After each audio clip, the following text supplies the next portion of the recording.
Sigma Theta Sorority Incorporated, the Federation of Community Associations for the District of Columbia, and the National Black United Front, I'd like to welcome you to tonight's at-large candidates forum for the DC City Council. First, I want to say thank you so much to all of our candidates for being here. We know you have a busy schedule, but we appreciate you taking time to speak with us this evening. You can give them a round of applause.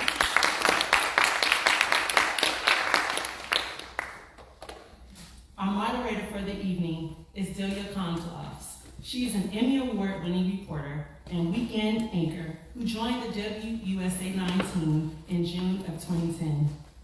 Delia got her first break in the business right here in Washington, D.C., at the U.S. Senate Radio TV Gallery and at the NBC Network News. Among her most memorable stories, in Charm City, Delia's profile of a woman and her daughter living in a home with no electricity or running water got them in safe shelter. Her reporting on homelessness in D.C. has helped people get off the streets and reunite families. And her 3-year investigation into the D.C. Department of Consumer and Regulatory Affairs uncovered the human cost of an agency in turmoil as the council voted to break up DCRA. Delia's brand of broadcasting puts her at the crossroads of journalism and advocacy. She's passionate about elevating the stories of people in our community, holding the powerful accountable, and effecting change when possible. We are so thrilled and excited to have Delia. I call her the good news anchor. She is a resident of the District of Columbia, a great neighbor, and we look forward to you moderating this conversation this evening. Thank you.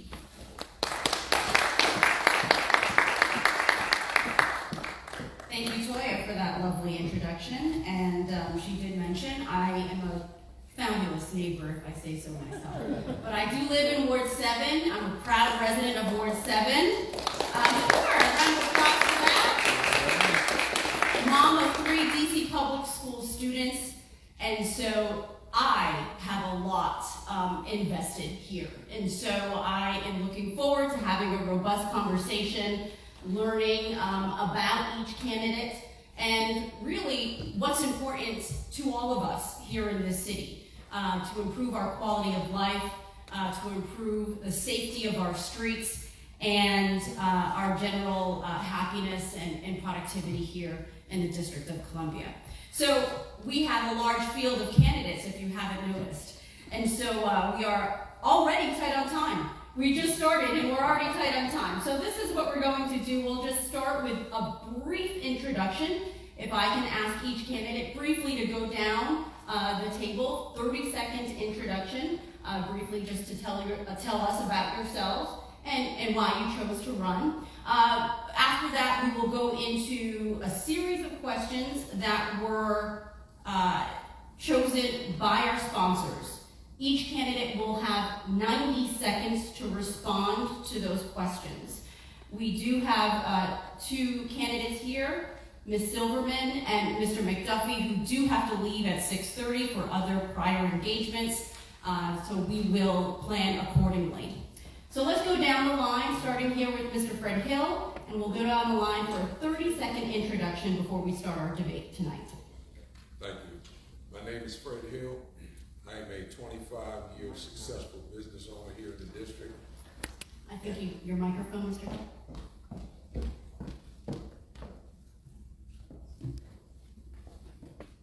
How about that? There we go.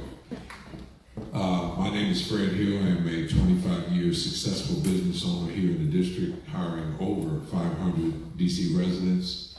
And my reason that I got in this race is I grew absolutely sick and tired of watching our so-called leaders abuse and use the people of this city, the taxpayers, the voters, the residents. And there was no way I was going to see another year go by without changing that. I'm a fixer. I'm also a veteran, father, and grandfather. Thank you. Well, I want to use about half my time just to say thank you to the federal chapter of Delta Sigma Theta, the Federation of Community Associations, and I have some of my Mountain Ride family here as well. So it's nice to see all of you, and it's just meaningful to get to work with a group who has over 100 years of public service. I'm Graham. I'm a Ward 7 resident. I'm a man of faith. I have 20 years of operational and financial management experience, and I've been working on equity in the city for many years. Good evening. It's good to see everyone. Thank you to the sponsors. Thank you to Delia for agreeing to moderate. I'm Alyssa Silverman. I am one of the 2 independent at-large council members. I've been an independent for 8 years. I will admit to you, after 2 years of COVID, it was a tough decision whether to run again. But I am going to, and I'm doing so right now, or I'd be somewhere else tonight. And that's because I want to continue the work that I've been doing, holding district government accountable, spending your tax dollars well, investing in the things that matter the most. Thank you.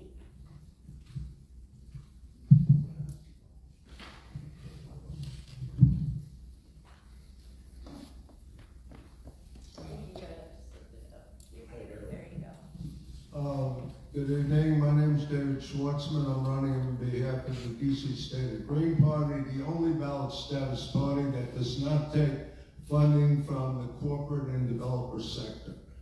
I am been a resident since 1976 and I'm a retired professor from Howard University.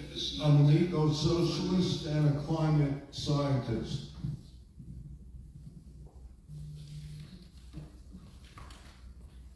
Good evening. Thank you for having us here. My name is Giuseppe Niosa, and I am running as a moderate Republican this election cycle. I am born and raised Washington, D.C., born and raised in Ward 5, and I moved to Ward 2 with my wife. I am currently a project engineer at the Navy Yard, and I am a commissioned officer of the Naval Reserves, looking to keep on with my career with the Navy.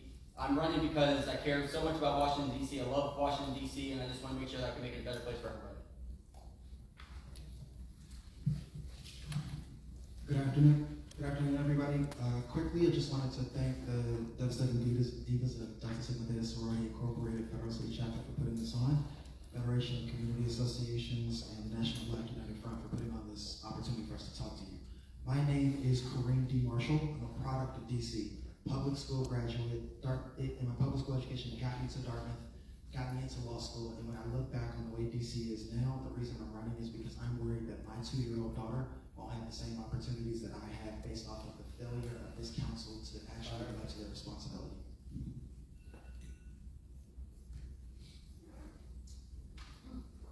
And good evening, everyone. My name is Kenny McDuffie. I am a father, I'm a husband, I'm a 4th generation Washingtonian, and son of DC. For the last 10 years, I've represented Ward 5 on the council, and I'm running to make healthier and safer neighborhoods across the District of Columbia. And I'm not just going to talk about the things that I want to do as council member, I'm going to talk about my results over the last 10 years of making the District of Columbia a place where it's more racially equitable, more socially just, and more economically inclusive. Thank you, candidates. We should also make note that Councilmember Anita Bonds, the incumbent Democrat who holds one of the 2 at-large seats up for grabs, was invited, is out of town at another prior engagement and could not be here this evening. Let's get right into the questions. Because we have a long list, and I have some in my back pocket that I may pull out. But let's start with these questions, and again, we'll go down the line, 90 seconds for each candidate. The Board of Elections has determined that you meet the basic qualifications to serve on the DC Council. Can you share with us examples of contributions that you've made, ways that you've impacted your community, the city, or in your profession that you feel you can amplify as an at-large council member for the benefit of the entire District of Columbia? Mr. Hill. Thank you for that question. First off, as I said earlier, I have built a workforce in this city of over 500 residents. I know full well what is needed to help change the quality of life for so many people here in the district. One of the things that we need to do right now is we need to actually have the council back in session on refunding our police department, which is going to help keep more of those people working, and that we need to raise the pay of every police officer, fire emergency staff, school teachers in the public system, and the sanitation workers. I have a plan that lays out 30% pay raise for all of those categories, and that money is going to come from better management in this government. Right now, we're pushing almost $1 billion in waste and abuse. So we need to keep that in mind when we talk about who we're going to vote for. As I said, 25 years of successful business managing a multi-million-dollar company. Thank you.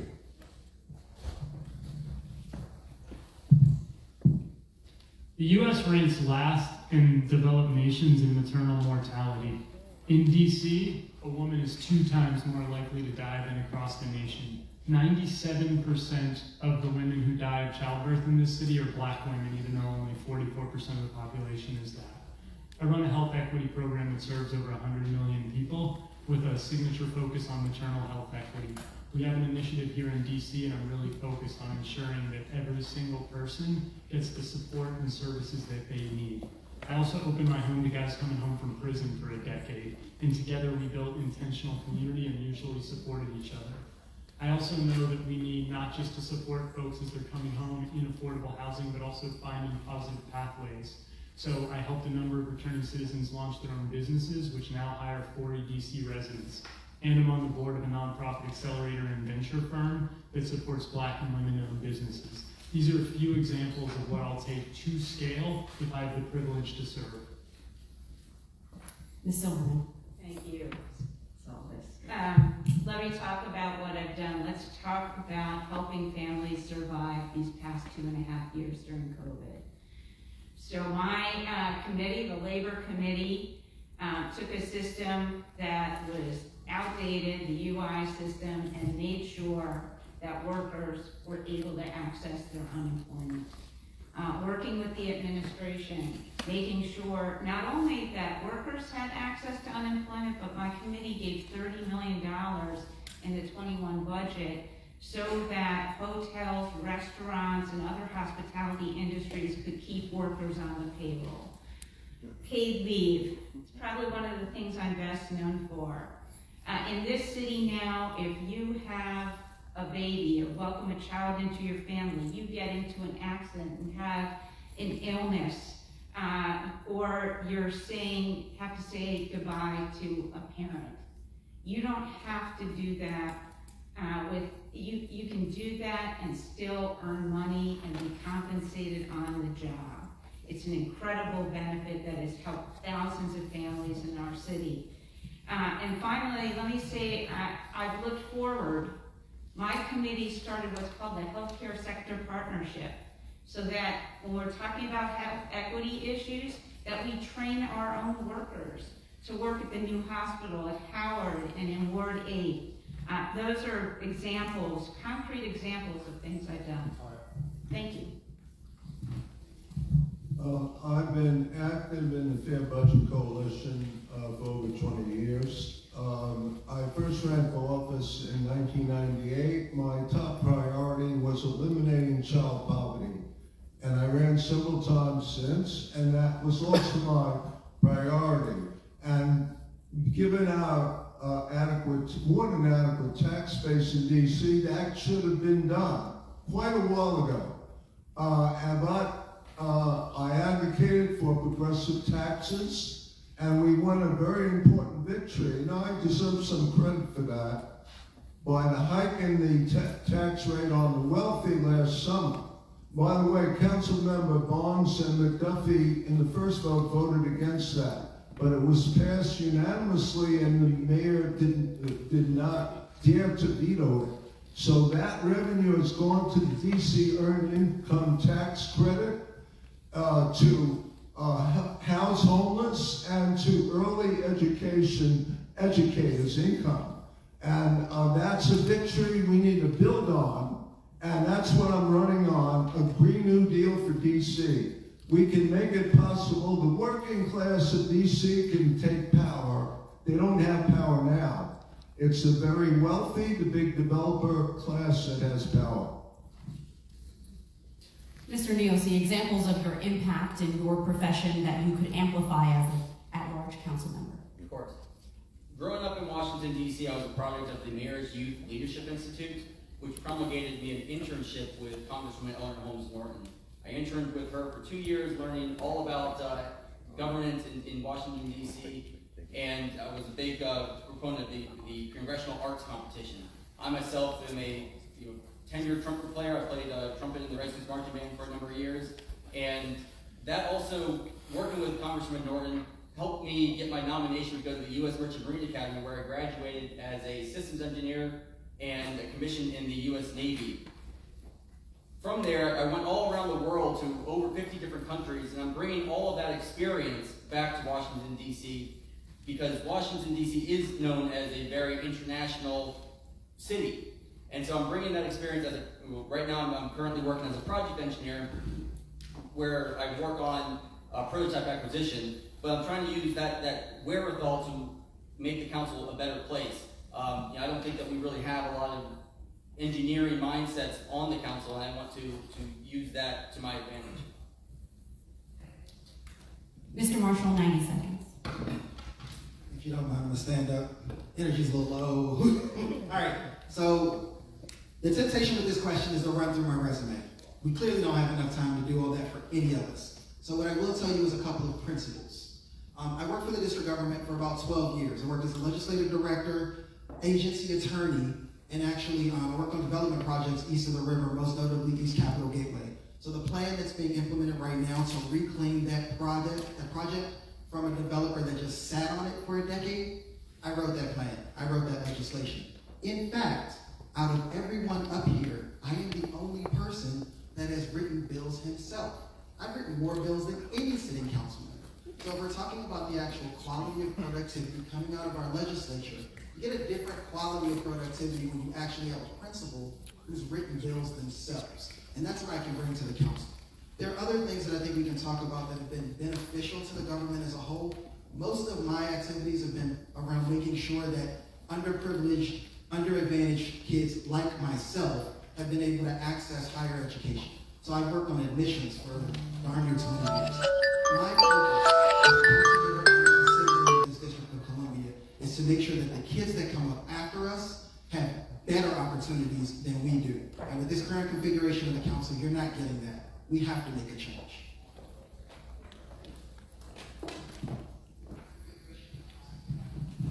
Thank you for the question. And I actually have to leave at 6 o'clock today, unfortunately. So I'm going to try to keep my answer brief. And I'm not going to try to spend too much time correcting the record. But I don't know who Kareem's worked for, but if you work for my staff, you know that I do offer my own meals as well.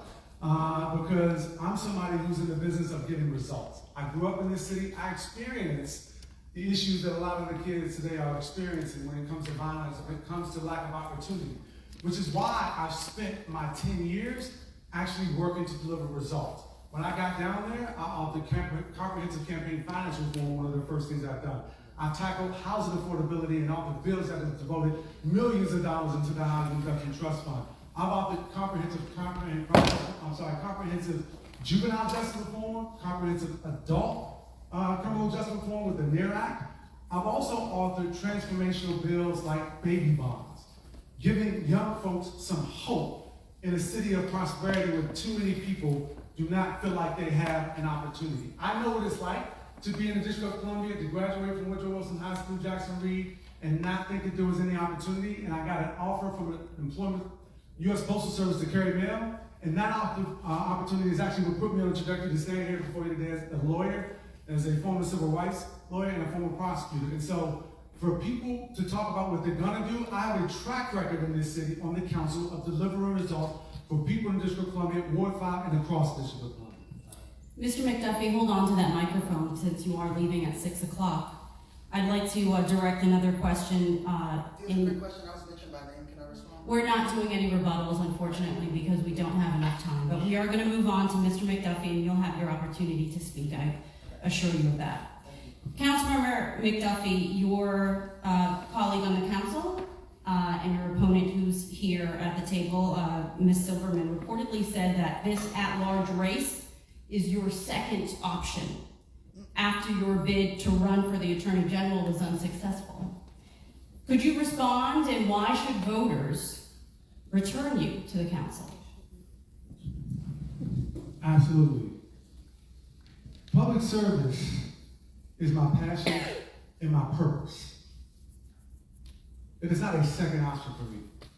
If you look at the work that I've done at the council for the last 10 years, then you know how much I care about the District of Columbia. In fact, out of all the candidates in this race, I've got a more intimate understanding of the city, of our people, and of the need to show up in communities that have felt long disconnected from this city. I'm a Ward 5 councilman, but I show up across District of Columbia where issues arise, whether it is in Ward 1 or Ward 8, because I care about this city. I'm a father first, I'm a husband, and these intractable issues that are affecting our city need more than rhetoric. They need people who are going to deliver results for the city, and I have a track record of delivering results about issues that matter. We're going to talk about all the things that people want to do. I'm asking you, check the record of how I've shown up for businesses like Check It and We Act Radio, to put resources in the budget, to create opportunities to close the racial wealth gap. I've shown up, not only in the good times when there are graduations and ribbon cuttings, I've shown up during the tough times when there's violence in our streets, when there's blood in the streets and yellow tape and gunshots, and I'm going to continue to show up if you all elect me, because public service is a privilege. It is a privilege, and I'm a trustee of the people's votes. Mr. McDuffie, thank you. Ms. Silverman, I'd like to get your thoughts on, and perhaps an explanation in regards to that comment. You said running again is your first option. However, you also indicated that you really had to think hard about running for office again. Why should people return you to the council? Thank you, Delia. I will say that I think the social media environment is very divisive. I've worked my heart out, Delia, these past 8 years, especially these past 2.5 years. As I talked about before, when 200,000 district workers lost their jobs, I worked in the unemployment office to not only make sure I understood what the problem was with the claims, but I actually processed claims myself. But it takes a toll on you. When you're working as hard as possible, and I talked about paid family leave. That was a 3-year debate, and then we actually implemented the program on time, under budget, in a pandemic. And then I looked at how much money we were bringing in, and I said, we're not getting enough benefits to the employees and the business owners, so we increased benefits. October 1, you're going to get 12 weeks in all 3 categories, and we cut the tax rate. I will say I'm really proud of all those things and what I'm doing in workforce development, making sure that district residents have great jobs in our biggest industry sectors. But it takes a toll, Delia, and I'll be honest. I said, do I want to do this another 4 years? And I decided yes. And why? Because I think we're at a crossroads in this city. I'm concerned about, we need a new roadmap. We can't keep using the same roadmap from 1998 that we've been using. That's led to displacement, that's led to the public safety and public education crises we have right now. We have to figure out where we're going with our public education system, and I decided that I wanted to be part of that conversation. Thank you, Ms. Silverman. We're moving on to another question from our sponsors, and a lot of folks alluded to the fact that we really need to be a council member for all 8 wards here in the district, and speaking about inequities, especially in communities east of the river. According to the 2020 census, there are roughly 170,000 people who call the communities east of the river home. Yet despite the valiant efforts of community groups and small businesses, we continue, and I say we because I am a resident of Ward 7, we continue to live in a food desert. Yeah. Some call it a food apartheid, with just 3 full-service grocery stores. Another fact, according to the 2022 Kids Count DC, about 1/3 of the district's school children, just about 50,000, live in wards 7 and 8, yet our schools lack resources. upgrades, they haven't been modernized, they lack the investments to educate our children. A disproportionate amount of our children east of the river travel more than 1 hour west of the river to go to school. Those are just two examples of the huge disparities in economic stability, health, and education between the wards. Here's your question. As an at-large council member, you serve all residents in all 8 wards. So what's your plan to address these issues? And I'm going to start with Mr. Niosi. I'm going to stand up too because it's more fun. That's good. How long for the answer? Is it 9 seconds? It's 90. So again, my name is Giuseppe Niosi, and I have done extensive door knocking and voter outreach over in Ward 7 and Ward 8. I've actually had a couple meet and greets. And one of the big things I've learned is exactly to your point, the food desert should not exist. Frankly, I think that's abhorrent. And if I was a council member, I would look to address the food deserts. The other thing is, I want to make sure that everyone has a quality education. I am for parental choice, but that means I think that the parents know exactly what their students or their children deserve for the best education that they can possibly get. Lastly, the one big thing I really want to bring to the forefront is the idea that having spoken to many of the residents in the communities that I've been to, rec centers are not available. That's one of the things that most of the people have said. We don't have anything to do after school. We don't have anything to do, a boys club, any sort of adventure club. I think that's problematic because, frankly, we should have interest in other things after school. So that's how I would address some of those things. Thank you. Mr. Schwartzman, same question. I'm switching up on you guys. Keep you on your toes. Seth was getting a little complacent, so All we're right, going to spice it up. this is the issue of racial and economic disparities is really, addressing that is really at the core of why I'm running. And let me give you the most shocking statistic there. The life expectancy gap between black and white residents is shockingly high. Of course, white residents live quite a bit, more than a decade longer than black. And it actually has grown in the last 20 years. The gap has grown. This alone shows the utter failure of our trickle-down economic agenda of our DC government. And there are exceptions like Alyssa, who's fought that, and Janice Lewis George, my council member. However, this agenda is being promoted by the Federal City Council, which is the heavy weight on the council. This is an NGO, which actually represents the big developers, the bankers, and the corporate sector. And however, their agenda has been undermined by the victory I referred to, by the hiking the taxes on the rich. So there is now a path to eliminate racial and economic disparities, reduce and eliminate them. That gives us that opportunity. Thank you, Mr. Schwartzman. Mr. Hill, same question, 90 seconds. Thank you for that question. First thing we need to understand is that Washington, D.C. public schools are rated number 41 out of 51 states.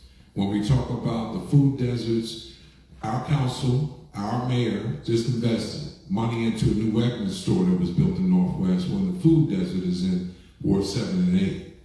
How do we have people who are in charge making those decisions with our tax dollars that doesn't benefit the people? When Kenyon speaks about the NEAR Act, most people in this room may, and mostly all of you don't know, it was never even funded.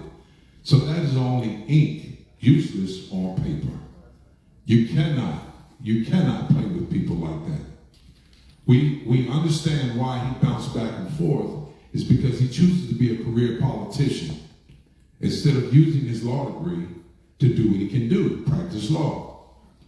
Ms. Silverman, I would have recommended that you take another look, because what that suggests to me, what you said, is that you retire.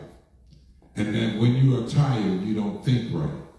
And what we've seen from the three of you, Anita Bonds, Alyssa Silverman, and Kenya McDuffie, who all sit on the housing committee together, is that DC has had the worst housing rating before the pandemic that this city has ever seen. Thank you. Mr. McDuffie, you're still seated? I thought you were leaving at 6. You must be anxious to answer this next question. I'll give you 90 seconds. I am anxious because I think it's important if you want to be on the council to actually understand facts, not some alternative version of facts. And the NEAR Act is a transformational piece of legislation that people from around the country are calling us and asking about, because it ushered in a public health-based approach to crime prevention and intervention, making sure we put accountability both for people who commit crimes, but also for police to make sure they're accountable as well. And so we know that we can't arrest our way of the violence that we're seeing in our city, but we gotta make sure we're ushering in an opportunity to communities that have been long plagued by violence.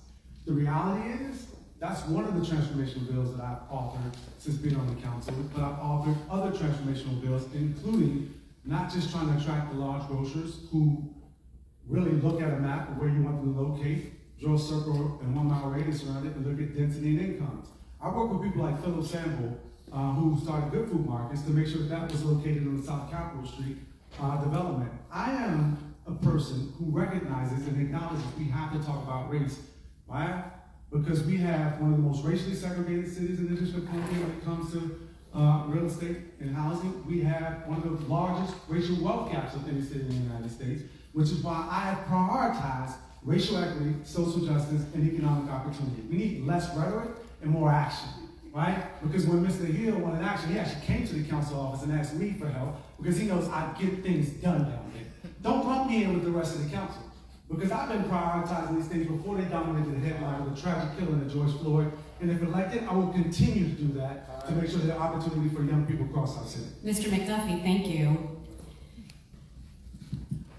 Mr. McLaughlin, same question, 90 seconds. How would you address the disparities east of the river? The question started about food disparities east of the river. Good Food Market is great, it's not a grocery store. I agree with Alyssa, we need a completely new roadmap. There's a lot of great speeches. There's also some great actions. I'm not saying nothing has happened, but we need fresh perspectives and qualified leadership to be able to get things done. And we need to be able to work across the aisle. We need to be able to work with business and community. I've lived east and west of the river. I have 20 years of financial and operational management experience. I'm an executive at a company. I also work deeply in community in many ways. I think to really think about how we end food disparities, we have to get into the really wonky details. It's not just capital expenditures to get someone there, it's operating expense to make sure they have the incentives to stay. If we're going to talk about schools, how are we talking about per pupil funding? It's the things that career politicians don't want to talk about in a forum because it's really specific details. We need folks who are going into the details and who are going to change things, and we need a fresh perspective. Thank you. We will go to Mr. Marshall and end with Ms. Silverman. Mr. Marshall. You hear me? Okay. So I think I'm fairly certain I'm the only person running that lives east of the river, right? So that didn't always be the case, right? We had a succession of council chairs that lived east of the river. We used to actually have at-large members that lived east of the river. They cared about us. They came over. We saw them when it wasn't election season. We saw them when they didn't need something from us. Unfortunately, the council has shifted towards the parts of the city that are a little more affluent, a little more dense. And I can understand that. Like, that's a natural consequence of a city that's experiencing rapid growth in concentrated areas. The population shifts. People are going to end up coming from those areas where they're voter dense. But I think there's a certain obligation that isn't occurring. There's an obligation to take that extra step, to know that the people who are underserved aren't just somebody that you put on your campaign literature or trot them out when you need donors or you want to look like you're working for the underserved. You have to take those extra steps to actually make sure you're in those communities, that you're hearing their needs, that you're addressing their needs. Now, serving east of the river will be a little bit easier for me because I'm from there and I live there. But I've lived all over the city. I lived in Ward 3, I lived in Ward 5, lived in Ward 1. So I know that there are different needs in different parts of the city, but I know they're connected. The reason we have overcrowded schools in Ward 3 is because people don't trust the schools in Ward 7, so they take their kids across town. Now, if we're really looking at this as at-large council members, we know that if we fix the problems and we fix the resource dearths that exist east of the river, you actually relieve some of the pressure off the system generally. Thank you. I believe Mr. McLaughlin said he lives in Ward 7. Did you say you lived in Ward 7? I said east of the river, though. He's on the other side of the river. Oh, the new Ward 7. It's all good. It's all good. We welcome you to Ward 7. All right, Ms. Silverman, 90 seconds. Well, I love when we talk about redistricting. So that's for another night. We'll be here all night and get into that. Here's what I'd say. I'm an at-large council member, and I swim in my lane. And what I mean by that is the way we do budgeting for our schools leads to inequity. Because we have a $19 billion budget in our city. We have plenty of money. Yet when I do school visits, as I did recently, there are roofs that are leaking. There are bathrooms that are walled off because kids can't, because there's water pouring into them. We don't have full-time nurses in our schools. Here's what I'm saying about the roadmap. Something is wrong. And one thing I think you can say about me is I ask a lot of questions and I keep working to get answers. Here's what I'll say. This new council needs a standalone education committee. It needs an aggressive chair who is going to really focus on the equity issues so we don't have schools in Ward 7. So, Martin Luther King Elementary isn't saying, somehow we're losing staff. That's nuts. Let me talk about Judiciary Committee. Okay, it needs to be smaller. People are feeling the city is unsafe. We need to address it. We need to address the real public safety issues. So we need to focus on our violence interrupter programs, MPD, FEMS, OUs, our Office of Unified Command, or Communications. These are real serious issues and we need a real focus on the council to address them. Hold on to that mic, Yes, Ms. Silverman. I'm glad that you just pivoted over to public safety because that is our next line of questions from our sponsors. So how would you improve the district's current violence intervention efforts? I think we need to coordinate. Here's 3 things. We need to have a strategy, especially a strategy to deal with all the illegal guns in our city. We need to have coordination. When I asked at a judiciary hearing, I'm not even a member of the committee, but a year ago, there was the deputy mayor, the chief, Linda Hartley Harper, head of the mayor's violence prevention office, and I believe the head of her violence interruption program. And I said, who is in charge of our, anti-violence programs? That's the answer I got for 10 seconds. I'm serious though. For 10 seconds, everyone was looking at each other. That's a problem. We need to coordinate. And then we need to figure out what we're doing in terms of the interaction between violence interruption and MPD and our other public safety programs. We have to work together. Right now, we're working separately. That's not a strategy. Mr. McLaughlin, same question. How would you improve the district's current violence intervention efforts? You have 90 seconds. I think it's an all of the above strategy, not one specific thing, so I'm going to go long-term to short-term. We've decimated the out-of-school time budget. Alyssa just talked about how we have a $19.5 billion budget. We only have $21 million that goes to out-of-school time, some of those rec centers, et cetera, that Giuseppe was talking about. We need to increase that. We need to think about how are we supporting our young people and having resources and support that they need to grow and grow effectively. I also think from a school standpoint, thinking about how do you have different pathways, vocational programs, apprenticeship programs, college pathways. How are we really supporting kids in knowing I have a pathway after I graduate or leave school? I live a block from Eastern. Kids hang out in my yard all the time, so now that I'm running, I'm like, Grant McLaughlin, running for DC Council. How do we help you reach your potential? And I hear so many kids scared about what's happening next. So I think that's one thing, the long-term solutions. 2, on the very short-term solutions, we need to adequately resource MPD in a way that we don't ask them to do too much. We don't ask them to be mental health professionals and social workers and other things, but we are asking them to intervene when violence occurs, and that we are supporting them in doing so, and that we are holding them accountable for their closure rates. We're then holding the U.S. Attorney's Office accountable. We're fulfilling the judicial vacancies that are lying fallow right now. These are all detailed strategies that take hard work and operational detail. That's the type of work you need on council to change things. Thank you, Mr. Hill. Same question, 90 seconds.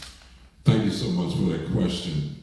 First, as I said before, council needs to refund our police department instead of defunding them. I've spoken to officers all across this city, and every one of them have leaned toward being 1 foot out the door because of the way things are going right now. The council, including the 3 council members that are in this race right now, all unanimously destroyed the morale of those officers. They took away from them the dream and the future of what they had planned. And neither of them had either been a security guard at Walmart to be able to tell the chief how much money he needs, or any of the officers what they need. We are overstressing our police officers, and we are overstressing our teachers and our public school staff. We are overstressing our sanitation workers and our fire and EMS workers. Everyone right now is under the gun. And unless we wake up and realize that first, as I said before, I've done the study and found that they are all 30% under what they should be paid. And that money will come from not paying $1,200 for $200 toilets on these construction projects and $8 for a $1.50 brick. We have got to get rid of the people who have no interest of the mass number of people in this city and put people in that can get it done. Thank you. Thank you. Mr. Marshall, since you're up and stretching your legs. 90 seconds. Thought you forgot about me. Thank you. All right, so I'm going to burn some of my time because I have to clarify something that both of the incumbents have said that's not true. Very frequently, these council members will pass bills with no intention or no idea of how to pay for them. That's called, they'll get a fiscal impact statement, which is basically, this is how much the bill costs. The NEAR Act wasn't funded for the first 3 years. In fact, those of us who advocated for changing the way we approach public safety complained frequently that the NEAR Act was underfunded or not funded fully. So let's be honest with residents about what we're dealing with. We have a council that does not treat its legislative responsibility seriously. If you're gonna write a bill, think through what implementation looks like. Get the FISC before you introduce it. Find out how much it's gonna cost. Talk to your colleagues. Actually win votes. Convince the people that you work with. Heaven forbid you have a conversation with the executive and convince them as opposed to just dropping a mandate on them, and then suddenly our city's working together. Suddenly it's safer. Now, one of the things I talked about earlier was the fact that we have violence interrupter programs that don't work together and they conflict with each other. Part of that is because our council did not go through the effort of convincing the executive that this was a process that they should engage in. So instead of actually going through the executive, which has the infrastructure and support to run a program, they dumped it in the Attorney General's office. So now we have violence interrupters in the AG's office and violence interrupters in the executive's office, and they don't work well together. This is not what responsible legislators do. We can do better. We deserve better. Thank you, Mr. Marshall. Mr. Niosi, please. 90 seconds. So one of the big things that I found when I was doing my community outreach was a lot of people just want to be heard. They want the time of day. They want their council members to be present. They want them to be approachable. So I believe in mentorship. I think that having a viable mentorship program is something very important. Actually, one of the organizations that I work with in Ward 7 is called Men of Influence, and they do a wonderful job either bringing youth off the streets or returning citizens and giving them a job. And so that's something I think is very important. But not only that, as Mr. Hill was saying, I do believe that we should have better funding for our police department because having done 2 ride-alongs so far, I'm scheduled to do a 3rd, I was able to talk to a lot of our police officers, and they lack a lot of training that they really want. They want training to learn how they could as simple as filling out documentation, or just how to work with various community members. And then lastly, I do think that community policing in its own right is very important. Because I remember a time where DC, cultural DC, we had a lot of arts, we had a lot of music going on, and I think that that's something that should be reintroduced, and there should be a fire lit under it, because that's a great thing that we should be having is the arts. Which I love what the mayor has done with the development over in Ward 8 with the new arts district that they're having. I think that's great. Okay, thank you. Mr. Schwartzman, 90 seconds. Yes, the NEAR Act was a very important initiative. Neighborhood engagement achieves results. Charles Allen informed us recently the budget has increased for it. However, the mayor needs to pay attention to the DC Auditor's report, in particular to establish an Office of Violence Prevention and Health Equity within DC Health, and also create real cooperation with MPD and the Department of Behavioral Health to have teams go out to deal with behavioral problems. So this is a public health approach. That's what we need. And I participated at noon. I was listening to the Health Alliance Network's presentation, Ambrose Lane Jr. leading that, on violence. What's the roots? One of the biggest roots is poverty, and particularly child poverty. And we need to take very proactive action to eliminate child poverty. Simply, we have the tax base to do this. Okay, the corporate sector needs to pay more taxes to address this. This will improve the life of all residents, not only the children and their family, all residents. Thank you. I want to do a quick time check. It's now 6:24. I want to remind everyone that there is water. Thank you, Toya. I want to remind everyone that we're streaming live on Facebook, on YouTube as well. We encourage our Facebook viewers to drop your questions in the chat. We will be tossing the microphone out to the audience around 6:45, so we have about another 15 minutes of questions from our sponsors. We're going to continue talking about public safety, then we'll go into housing. Around 6:45, we hope to turn the table over to our audience members, so please keep your questions in mind, write them down. We want to open the floor for you to engage with your candidates as well, and that goes for our audience tuning in on Facebook Live. We will monitor the chat for that. So we're moving on to another question. I'm going to combine a few because we're staying with the public safety theme, and we know that our neighbors in Prince George's County have just reinforced or are enforcing the curfew for young people. We have a curfew for young people on the books. You can argue whether or not it is enforced. One, do you believe that we should enforce, that MPD should enforce the curfew laws that we already have in place? Do they work? Do they not work? And I'll give you 2 minutes for this answer because it's a two-part. Because I do want to combine our young people, our victims and perpetrators of these crimes. And so the curfew is geared towards keeping these young people off the streets. However, we know a lot of these crimes are not happening at night.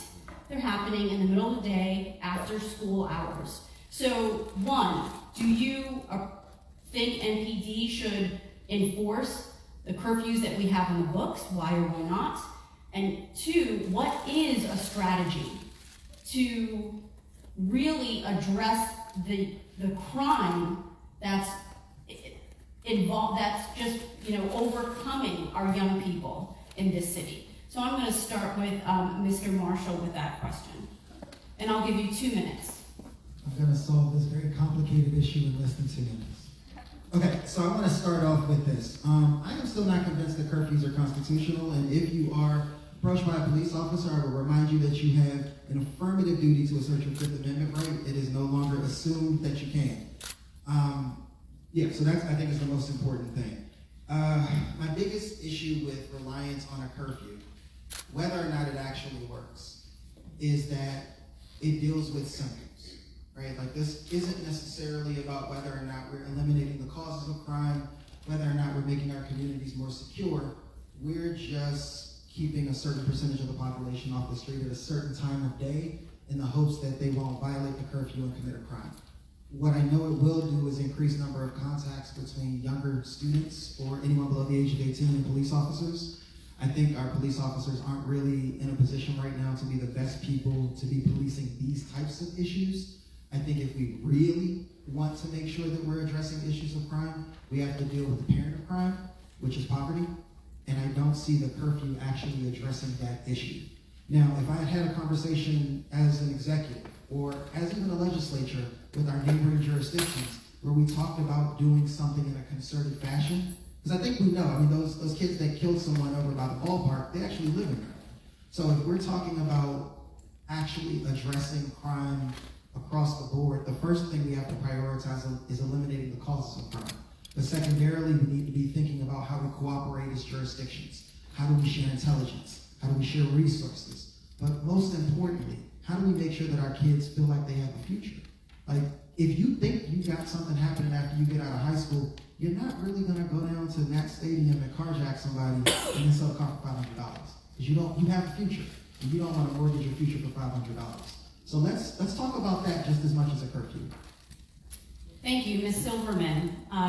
Do you think that MPD should enforce the curfew, and what are the real strategies that you believe could curb the violence that our young people are involved in? Yes, so I believe that curfew is a distraction from what is really disturbing to me, at least. We have 13, 14, 15-year-olds with access to guns. And that a curfew isn't going to address that issue. And let me say that my committee has put a lot of money into youth employment. We've vastly expanded the year-round employment program, which was local funds 0 to we're going to have 1,000 slots in this upcoming budget. I can't remember what the budget number is. And we're reserving 100 of those slots for what, it might not be the most politically correct term, but at-risk youth. But I can put all the dollars I want into youth employment, but if we have kids who are dealing with conflict and trauma and settling disputes that start on social media with a weapon, then all the money that I'm putting into the SYEP and into the high school internship program just isn't gonna make a difference, in my opinion. So we really have to address this issue of access to guns and the behavioral health issues. I think so my committee did fund the violence interruption program. My labor committee provided the seed funding for the Attorney General's Cure the Streets program, and I'll tell you why. Because in Memorial Day of 2018, there was a horrific shooting. 13 people were shot, and I called the Attorney General and I said, let's fund your program, because the mayor wasn't funding the MIR Act. That's how it happened. And I think my time is up. Can I apologize, Delia? There is a conflicting DC Women in Politics forum that begins at 6:30. I had informed Philip weeks ago about this. I'm going to have to leave. I apologize to my fellow candidates and to all those who are here. I will be in a study carrel 302H if you want to find me after that forum. Thank you all so much. Thank you, Delia, for your moderation. Thank you for your time. We're going to move on as Ms. Silverman slips out in the sake of time. Mr. Schwartzman, same question. Yes, the same question. Goodbye, Alyssa. Bye. See you next time. I've brought clippings with me so I can quote from them. This is what a Georgetown University law professor and legal and policy director of DC Lawyers for Youth says about curfews. It's a really blunt instrument that criminalizes and impedes on the rights of young people, particularly black youth, the risks are high, the benefits are very low. And I know that black youth are frequently victims of harassment, and they are arrested in the enforcement of the curfew.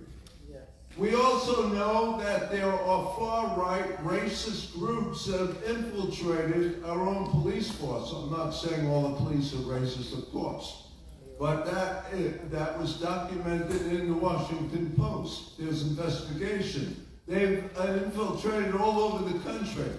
So the police can be an asset, of course, but they could also be a problem. And black youth have been killed by police in D.C. Deontay Rawlings in 2007 was shot to death by 2 off-duty police, and the police never were held responsible. And there have been other killings since.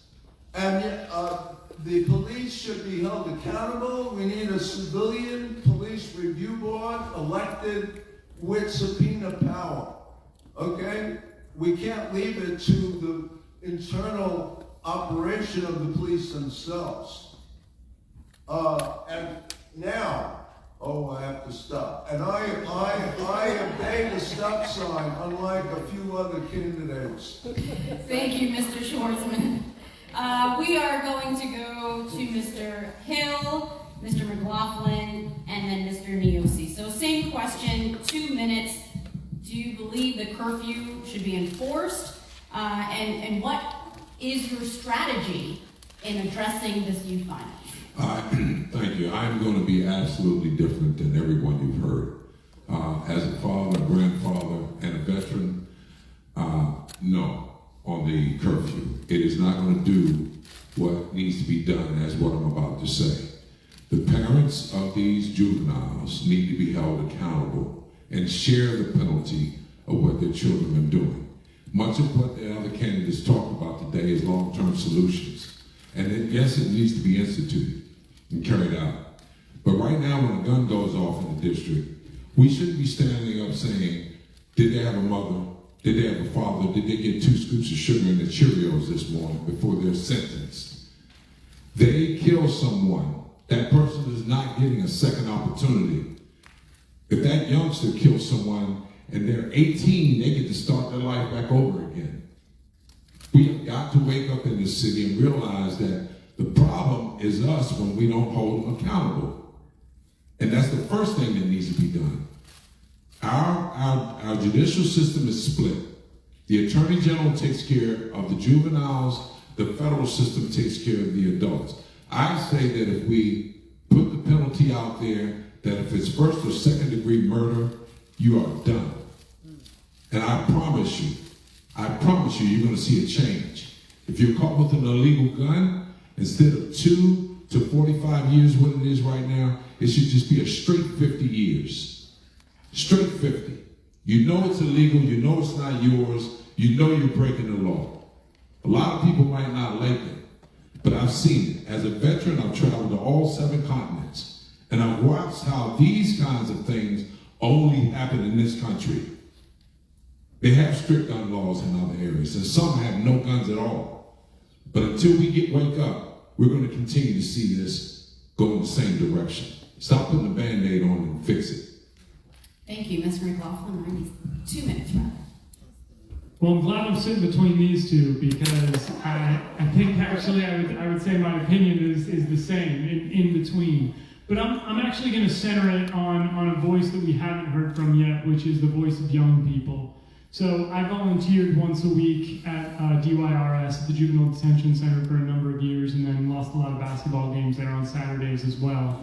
And I was on a call about 2 weeks ago with Chief Conti, the Trigger Project, and some young people talking about solutions to youth violence. And then you already heard about my informal polling of Eastern High School students. But there's a couple things that I heard every time from the young people. One was some of the things that we've already talked about of, I want to feel safe. I want to not have to worry that I'm going to get into some kind of beef when I'm walking to school. I want to be able to have the supports that I need to be able to graduate effectively, to have a vision for where I'm going, etc. And I think, Kareem and others spoke eloquently on that. And they also say Virginia doesn't play. And I think I disagree with Fred on some of the pretty large sentences, but the idea, where is there accountability to saying, if you hurt other people, it's not okay? And so, the solutions that I think we have to wrestle with as a city are, how are we supporting and wrapping our arms around young people? And how are we making sure, as they are on the continuum of victim and violent offender, that we ensure that we are supporting them and not going that way, and then if they do, escalating levels. I think the challenge that we have in many jurisdictions and here in the past is it's 0 to 50 years. How are we not saying, okay, you have this really terrible consequence when your brain is still developing, but at the same time, it is absolutely not okay to hurt other people, and we can't just let you get away with it. So I think we have to find that balance. I think we have to have accountability and solutions that are short-term as well as long-term to stop the violence. Thank you, and finally, Mr. Neosi. Thank you. One of the things that I remember growing up is we used to have the 11 o'clock curfew. Whenever I go out with my friends, I always had to make sure I caught the correct train to get back home, because if I crossed the threshold of my door at 11:01, my mom was going to kick my butt. And so I think that you're right. The people who are going to be committing the crimes are already going to be committing the crimes. I think that's where we need to address the issue. Because the curfew, I don't think, is going to actually work in the way we intend for it to work. If anything, it's a Band-Aid on the bigger problem.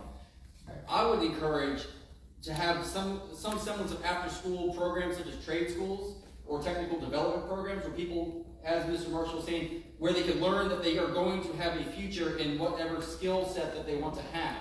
One of the things I became aware of is, the military can actually go to high schools and recruit, which is, whether you agree with the military or not, it's certainly a job out of high school that is a prominent job. So that's one thing.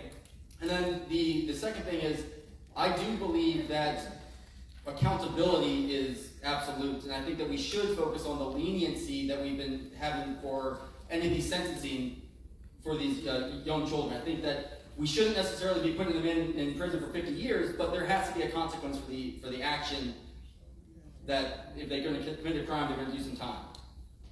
Okay, thank you. Let's move on to housing. Another time check at 6:40, so we'll wrap up this portion and hopefully turn the mic over to some wonderful questions from our audience members. The city is facing an affordable housing crisis, particularly when it comes to rental properties. Some housing advocates have called for changes to the city's rent control laws to protect dwindling housing stock. What bill or policy do you support that will not only protect the city's affordable rental units, but also increase the number of them? Mr. Hill. Thank you so much. 90 seconds. 90 seconds, okay. First, we must remember that we do not have affordable housing. It is only affordable to those who can afford it. The housing stock right now should be made based on a person's income and not the average median income scale that we use that's on the federal. We have 2 counties, which are the richest in the country, that bring that number way up. And so a lot of people are left out of that. I've said earlier that our MPD, our fire emergency staff, our public school system, and our sanitation workers are included in a plan that would put them in above the average median income. But here's some other things that we need to keep in mind. The developers that put forth the projects are in many ways being given an open door to do just whatever they want. And by the time it's done, the project starts out as being advertised for veterans, for seniors, for low income. And I've tracked 5 to 6 different projects that were supposed to have 20 or more low income families living in 280 units that now today only have 2. And because the public doesn't know what our council is not going to enforce, their friends get to go to the next project. And it should stop. Thank you. Thank you, Mr. Schwartzman. 90 seconds. Well, I will begin by saying housing is a human right, so is education. So is the right to live at the highest life expectancy possible, which is being denied right here because of trickle-down economics. And we have the Housing Production Trust Fund, that's the main vehicle. It is based on really building rental market rate housing, which is unaffordable to a great majority of our residents. Market rate, it's not affordable. And then they have a sort of a trickle-down approach. Okay, you'll get some low income, but the DC auditors show they don't even meet the requirements they're supposed to. That's the short-term solution. Increase lower income requirements. The midterm solution is to decommodify the provision of housing. Okay, so you have social housing approach, Denise's George Green New Deal bill, and community land trusts. That's a way to implement truly affordable housing, which is defined as 30% of your household income. How many of you pay more than 30% of your household income for housing? I wonder, all right? We need to make that the goal, decommodify the provision of housing. Mr. Marshall, 90 seconds. Okay, so in 90 seconds, the biggest thing that we can do as council members to fix housing is to make sure that we have a competent person running the housing committee. We don't. The current chair didn't know the size of the wait list for public housing, wasn't even aware that the wait list was still there, has no real involvement in the development or vetting of performers for development projects. It's kind of asleep at the switch. So here's what I can give you. As a first-year council member, I won't get a committee, but I can promise you that if I'm placed on the housing committee, every single development project, if I'm placed on the economic development or the housing committees, every single pro forma that comes through the council will be viewed with a deliberate eye. We won't necessarily say skeptical, but I'm gonna look at every single one. And I'm the only person with the skill set to do that because I'm the only person who's worked on development projects. What I can also promise you is that we need to be a little bit more creative about the way in which we deal with housing as a jurisdiction. Most of you live on blocks that have at least one or two vacant houses, right? Like everybody can think of one or two vacant houses that are in their neighborhood. Yeah. Now, if I told you that we know for a fact there are at least 10,000 vacant houses in the District of Columbia, I say we start with those. For various reasons, families aren't using these houses, they aren't renting them out, they aren't selling them, mostly because of title issues. Getting a lawyer on the council gives you someone who understands what tools we can employ to actually activate some of this housing. The problem is we don't have enough in supply. So if we can fix the supply issue, we can fix the affordability issue. Thank you, Mr. Marshall. We have two more candidates to answer this last question. We're going to pivot over to our audience. If we can ask audience members to form a line on either aisle, just to make it easier so we're not snaking through the seats, that might make it a bit easier so we can make this process smooth. So as we prepare for that, thank you, Toya. Mr. Niosi, the same question in regards to affordable housing and the crisis that the city is facing. Thank you for the question. First off, I think that we need to address what exactly affordable housing actually means for the residents of Washington, D.C., because there are a multitude of different levels as to, we need single-family homes, we need, workforce development homes, we need, low-income housing. One of the things that I actually have a big problem is, we see a lot of development happening, for example, in the Navy Yard, and half of the people that live in those houses don't actually pay taxes in Washington, D.C., and I think that that's problematic. That they don't have any sort of vote in terms of who they want to guide. And I would also kind of address one thing that Mr. Marshall was saying is, as an engineer, I've worked on shipbuilding projects, which I know is not necessarily the exact same as housing. However, the thought process is very much the same, but the ship is very much like a small city. Exactly. So having an engineer with that expertise and quality assurance, I think, would pray well for the council. Thank you. Mr. McLaughlin. Well, having a brother who's in the Navy and has lived on ships, I really hope that I never have to conflate the two in my personal life. But I will also say, Kareem, you're on fire, so I'm not going to be too mad at you. I also have development experience, but I agree with a lot of the points that you made. And this is where, when the sitting council members are here, they bemoan the fact that we're putting more and more money towards housing, and yet we're not getting the solutions, and they're going to take new actions and things. We got to have new people who know what they're doing on this if we're going to be able to change things. So like Kareem, I'm going to go into a lot of specifics because number one, we just need more housing if we're going to have more affordable housing. So we have to think about zoning. Are we expanding 2 and 4 unit zoning? Are we partnering with faith institutions to slightly tweak their zoning to be able to create more affordable housing? Are we thinking about public and quasi-public land and thinking about how we can increase from 10 to 20 or 30% the affordable housing on those lands? There's so many solutions I can keep going on to really talk through this. But we need council members who are going to get into the operational details, who understand the pro formas, and candidly who are going to work with developers because they are the housing producers to be able to say, how do we create something fair and effective, but also think about how we are creating public housing and working with nonprofit developers, which is what I'll end on as well. It can't just be production, it also has to be preservation. Because it's about $500K a door to create affordable housing, it's much cheaper to preserve. When we have that kind of holistic solution, that's how we're going to create more affordable housing. Thank you. As we pivot over to our audience questions, we do have a few comments that came in from the chat. Thank you to those who are watching live on Facebook for your engagement. 2 comments: fund business support grants of up to $50,000 for DC local businesses with additional incentives of $25,000 for those who hire DC residents and participate in the Summer Youth Employment Program.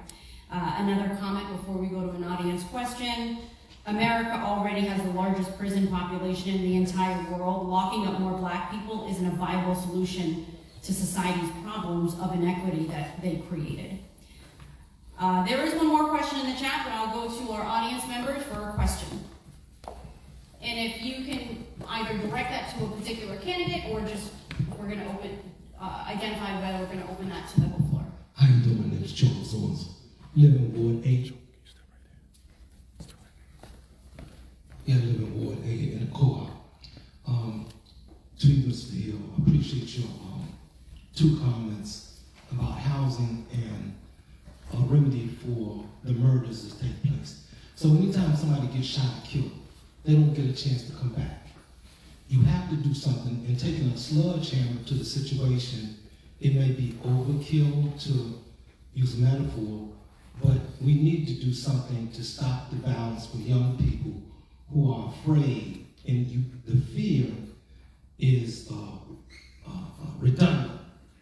So I gotta go out and get a gun, a 17-year-old gotta go out and get a gun. So everybody has to get a gun just to feel like they're okay. You have to do something, and it may be over the top, but somebody needs to be an adult making decisions, even like President Clinton, 3 strikes you out. At the time, a lot of violence was going on. That's the reason. You gotta get the question. Okay, I appreciate you. The question is, I appreciate you bringing up the aspect of making a viable way, but my question is, can you bring more affordable housing to Ward 8 in cooperative living? They have replaced 100 units being sold by Lusting's Realtor in Northeast. Could you take those units and turn them into a co-op? Thanks. Thank you for the question. One of the things that a lot of people don't know about some of the projects that are being built or developed or rehabbed is that our city will give the rich and wealthy families those properties for $1. Lusting being one of those families. And then turn around and give them $1 million or $2 million to renovate that project. And how do I know this? Because I served as a senior manager in the Department of Housing and Community Development for 5 years and watched this craziness go on over and over and over again. So what I say should happen is that we open the door to allow the small developers that are right here in the city and allow them to be a part of that development that takes place increasing small business opportunity, increasing the employment opportunity for those who work for those small businesses, because a number of these other companies don't hire residents here. That's why we see such a huge number of unemployed people in Ward 7 and Ward 8. It's ridiculous. As 25 years I've been in this city, I've watched that go on and on and on again. And we're never gonna have a chance to change that until we change the landscape of who's doing that work. Thank you. Thank you, Mr. Hill. We have another question. Yes, I have a question. My question is, I see many of our educators and DCPS do marvelous jobs. They're working hard to make sure that our children can get the best education that they can. But we still have some students that are struggling to get to reading level, that are struggling to get where they need to be in terms of math as well. What can we do to ensure that our educators and our schools can get the resources that they need to help some of those students get to level? Mr. Marshall.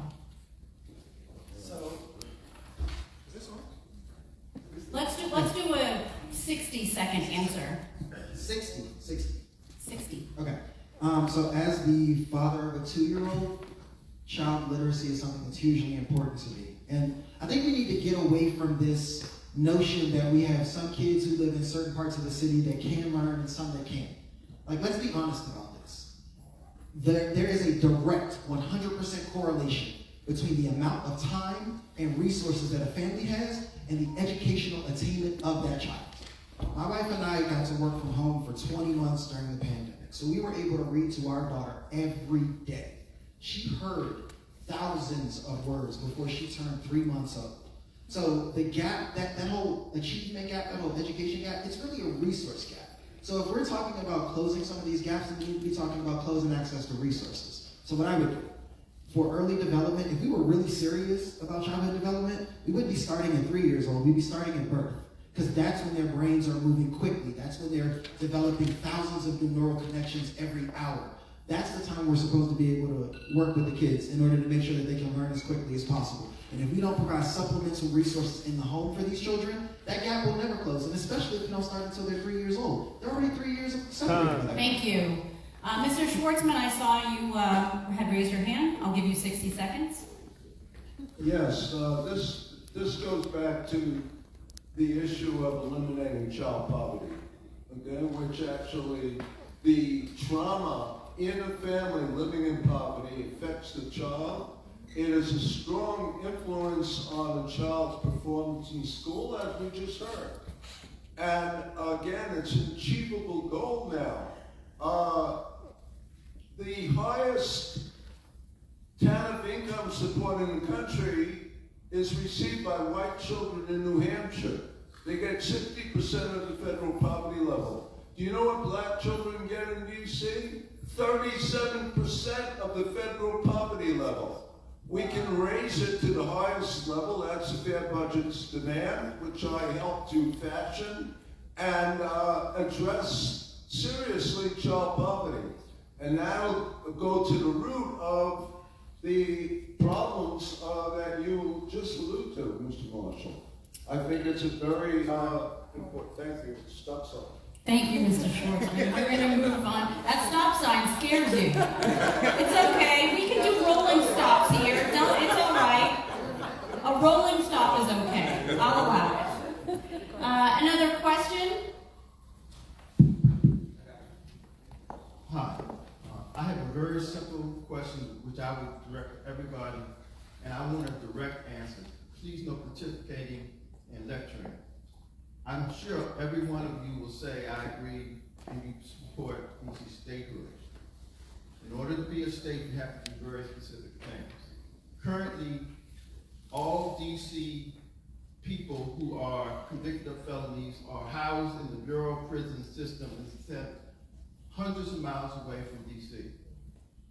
Specifically, where would you house people in DC who are convicted of felonies? Specifically. I don't want to hear the answer. I don't want to hear lectures. I don't want to hear about the problem. Answer the question, please. Thank you. Thank you for that question. We'll start with Mr. Hill. All right. Well, you might not like it, but I would worry about where I'm going to house those who are incarcerated in the city. Our systems right now move people across the country because we don't have our own prison. So if we had our own prison, then we would have the room for those to be here.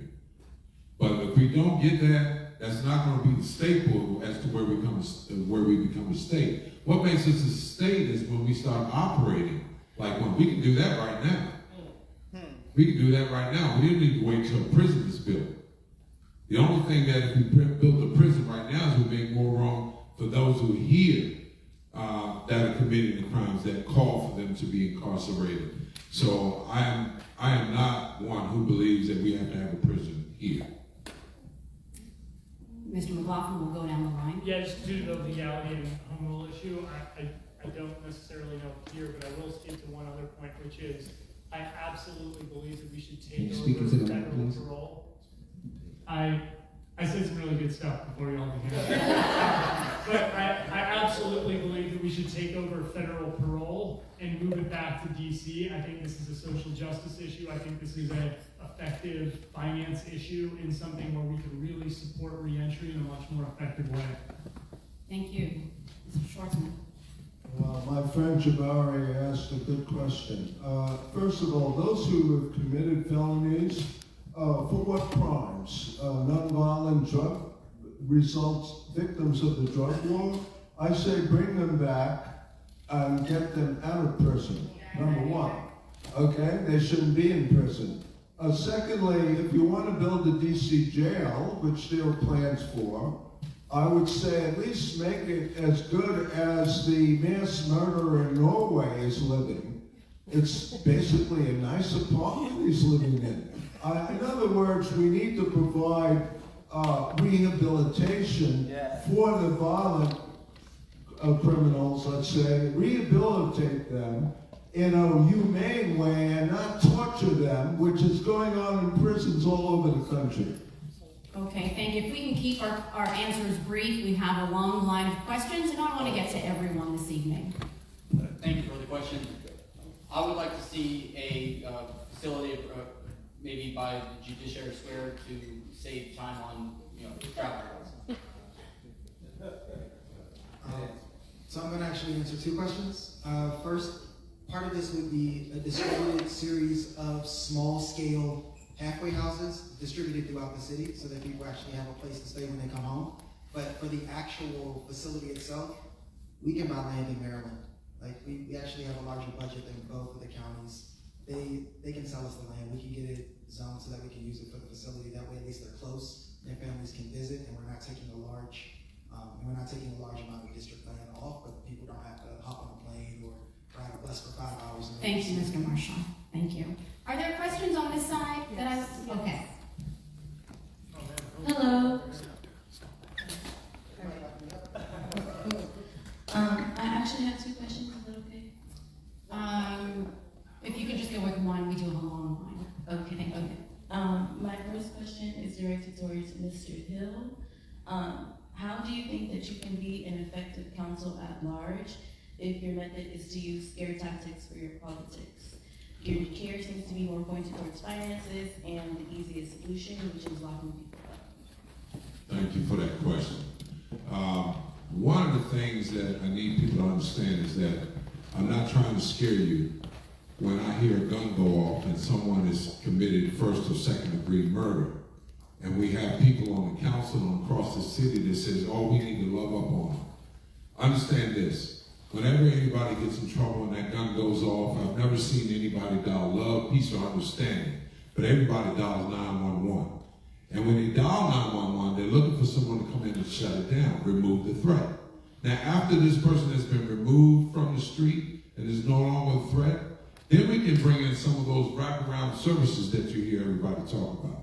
The comprehensive plan that includes rehabilitation.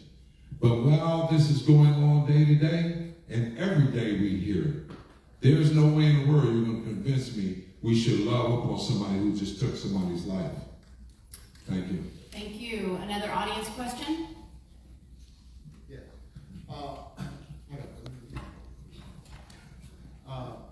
I got a question for all you guys you've answered, and it is, I see a lot of the development is finally making it to east of the river. Is it gonna reach there affordably, so that people that actually live there can actually afford to live there? You know, it's like one of these things where I see a lot of nice stuff going up, but I can't afford none of it. I mean, I make $91,000 a year, and I still can't afford to live in none of this new stuff they're putting up. What y'all gonna do about it? Our old mayor for life, Marion Barry, he always made sure, not that you had cutaways for the poor people, but that the stuff was affordable. He put a cap on it. Don't go above this so that people can afford to live here. Nobody can afford to raise a family. It's become a millennial town. Thank you for your question, sir. Yeah, tell me about that. We'll start with Mr. Marshall. Actually have a solution for this. And as long as I'm doing this, please check out my website, marshall4dc.com, where we've got more detail on this. But the short answer is we can actually structure the incentives using existing tools like the Housing Production Trust Fund to make sure that people can actually afford to buy and stay in their homes. One of the things I also would like to do is make sure that when we apply the homestead deduction, it's automatic. Like I know a decent number of people who don't have the homestead on their house, so their tax rates are going up a lot higher. But I think if you have certain income qualifications, the ability for you to actually be able to afford your house is a little stressed by our current system. Finally, I think we need to really make an examination of how we determine affordability. We need to be talking about housing burden instead of just the idea of what AMI is. One of the things I want to do, one of the things I will do as your council member, is make sure that our programs are set up so that if you need affordable or low-income housing, it truly does not take more than 30% of your income. Mr. Niosi? I would say one of the biggest things that we can do is actually listen to the members of the community that are being impacted by the development. Roundtables go a long way, especially if you're having your A and C there, and we can have some semblance of, these are the concerns, these are what we want. Because without the community involvement, the development shouldn't necessarily be happening if it's not what you want. So that would be the biggest thing, is just talking to the members of the community where the development is looking to go to find out if that's what they want. Oh, wait. No. Yes, we want the development, but we want it affordable. That's what we're saying. Thank you, sir. Mr. I have 20 seconds. Okay. I understand the nuance of what exactly you're saying, and I still think it holds true. If we speak with the community to figure out what exactly they're looking for affordable, it still goes a long way. I understand what your nuance, but that's what I'm still saying. Mr. Schwartzman? Well, we've already heard that there were approximately 10,000 vacant houses that could be renovated. There is a District Opportunity to Purchase Act. The rules may need to be changed a bit, and the DC should buy these properties and develop them to affordability for homeowners, that their mortgage would be no more than 30% of household income. That's one step. The Warden Hotel needs to be, instead of being turned over to the luxury housing, it needs to be social housing. To again, make it truly affordable, decommodify the supply of housing, okay? It's a human right. Stop sign. There's an 84x black white wealth gap in the city, a 32x Hispanic white wealth gap in the city. As we all know, that's because of hundreds of years of structural racism and active disinvestment by the federal government in stopping black people from owning homes. One of the things I think we talk about in this discussion of affordability a lot is rental versus owning. And I think the best way that you stop gentrification is a 30-year mortgage. Again, I said some really good stuff before. But could everybody hear me before, or should I start over? Okay. I was really just getting rolling, too. Now I have 5 seconds. But the best way to stop gentrification is a 30-year mortgage. I think there's a lot more we can do on owning, because no matter if the prices are going up, and we can do some things on property taxes, but if you own your home, it is the #1 wealth creator. And if we're going to stop the wealth gap, if we're going to create pathways to opportunities for generational land and wealth, we have to focus on home ownership. Thank you. you. Again, I'm going to be completely different than everybody else that has spoken today. I am one who says that you need to increase the pay. You need to increase the income. The opportunities that we have do not fix the milk, the repairs, the insurance, everything that goes up with those homes. And if we don't make sure that we have the pay to go along with the increase of living, we're not going to fix the problem. We're only going to put a Band-Aid on a part of it. So, as I said before, when it comes to our government employees that I announced, police, fire emergency staff, our public school staff, and our sanitation workers, as a model of what can be done when we put them into above the average median income. Thank you. There's a housing-related question, housing and safety-related question that came in from our viewers on Facebook. Have we explored the idea of forfeiture of property of landlords who refuse to keep housing stock up to code? Long-term refusal to keep property up to code contributes to public safety issues. So, if you want to weigh in on that, Mr. Marshall, we'll go down the line real briefly, and then we'll go back to our audience questions. 30 seconds. 30, we'll be here all night if we don't do that. Okay, quickly. I'll take 20. So quickly, yes. We have multiple tools in order to punish bad actors for using their properties as extractive mechanisms from underprivileged communities. We have the ability to use eminent domain, we have DOPA, and we also have the ability to condemn property. We haven't done it because our government's not efficient. Once we get the property, we don't know what to do with it. But if we fixed that mechanism and also used it as a means to create additional housing, particularly for low-income families, absolutely. Landlords should absolutely be held accountable if they're going to be negligent with their responsibilities. I think that, kind of what Kareem just said, those are all the various programs that we have at our disposal. We should utilize them, but make sure that we have a plan before we act. Mr. Schwartzman. Our President Attorney General has taken some legal action against these slumlords, but I think we need very vigorous action, and I'd like to see them some housed in their new DC jail, matter of fact. The very rich don't often go to jail. You know that. You know who ends up in jail. And they should be rehabilitated too. My time. Well, first, I want to shout out React Radio and the Facebook group here that's getting these questions into us. So thank you. Thanks for everybody online. Yeah. Come on, I'm not going to be mad at you there. I only have 5 seconds now. But a lot of the comments that are just said. The one thing I'll say is I think it's really hard to just say, oh yeah, we should take people's property and really not think through what are the consequences of some of those decisions. So I do think you have to be thoughtful, but also ensuring that you don't have people just let property lie fallow when there's so many people who need housing. What we are talking about is the slumlords that are in the city. And I say absolutely they ought to be penalized, because one of the things that I've found in my 30 years as a building inspector, lead-based paint risk assessor, and asbestos inspector, is that some of them don't even care. All they care about is the subsidy money that comes from the government. Now, the government will still pay their rent, but they won't make sure they have safe living conditions. And that's got to stop. I don't know if there's a microphone over there, but let's go to this question and then we'll go to your question. I am a local pastor, Pastor Michael Campbell, and I also sit on the board of a co-op mental health as a secretary and a board of directors.